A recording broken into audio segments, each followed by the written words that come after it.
শিশুশ্রম আজও জ্বলন্ত এক সমস্যা, যা বিশ্বব্যাপী লক্ষ লক্ষ শিশুকে তাদের শিক্ষা, স্বাস্থ্য এবং মৌলিক স্বাধীনতার অধিকার থেকে বঞ্চিত করছে। এই পরিস্থিতিতে আহ্বান, অগ্রগতি স্পষ্ট, কিন্তু আরও অনেক কিছু করার আছে।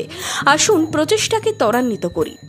12 জুন বিশ্ব শিশুশ্রম বিরোধী দিবসে অঙ্গীকারবদ্ধ হোক সমাজ। মুর্শিদাবাদ জেলাকে শিশুশ্রম মুক্ত জেলা হিসেবে গড়ে তোলার ডাক জেলা প্রশাসনের। নেওয়া হলো শপথ। তো আজ থেকে সবাই শপথ নিলাম, মুর্শিদাবাদ জেলায় কোনো শিশু শ্রম হবে না এবং কোনো বাল্যবিবাহ হবে না।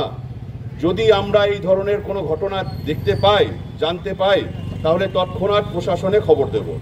আসুন সবাই মিলে মুর্শিদাবাদ জেলাকে শিশু শ্রম মুক্ত এবং বাল্যবিবাহ মুক্ত একটি জেলা হিসাবে আমরা পরিণত করি। কলম ধরাও, কাজ নয়; শিক্ষা দাও, দাসত্ব নয়।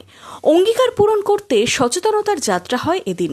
বহরমপুর প্রশাসনিক ভবন চত্বর থেকে শুরু হওয়া যাত্রায় ধামসা মাদুরের সুরে রনপার উপস্থিতিতে প্ল্যাকার্ড হাতে শিশুদের সাথে পথে নামলেন প্রশাসনিক কর্তা ব্যক্তি, চাইল্ড ওয়েলফেয়ার কমিটির চেয়ারপারসন, বিভিন্ন স্বেচ্ছাসেবী সংগঠনের সদস্যরা।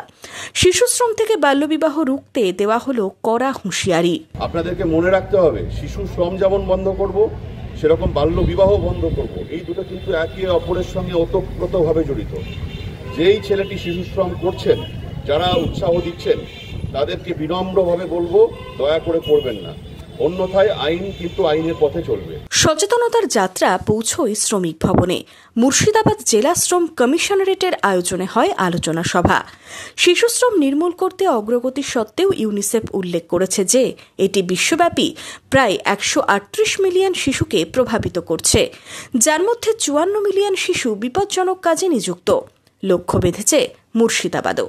চলতি বছরের ডিসেম্বরের মধ্যেই মুর্শিদাবাদ জেলায় বেঁধে দেওয়া হয়েছে টার্গেট।